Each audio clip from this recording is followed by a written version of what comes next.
Optimism is a general sense that things are going to work out for the better, which doesn't necessarily mean that when I'm going to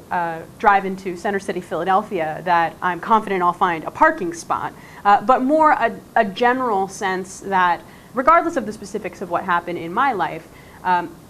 whatever it is that happens, it's going to be fine. Another really interesting thing about optimism is that in our culture, people often say that it's inaccurate, that when people are optimistic, that they're deluding themselves. But what's funny is that pessimism is just as inaccurate or possibly inaccurate as optimism, because often when optimism and pessimism come into play, it's in situations where we don't actually know what's going to happen. So we're making a projection about what's going to happen in a vague situation.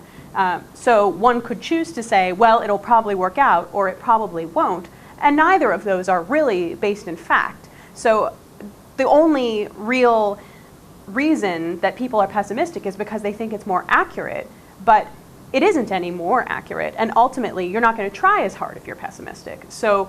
the reason that we often talk in the research about optimism being so important is because you don't know either way, but if you're optimistic, you're actually going to try and you make it more likely that what you want to happen will.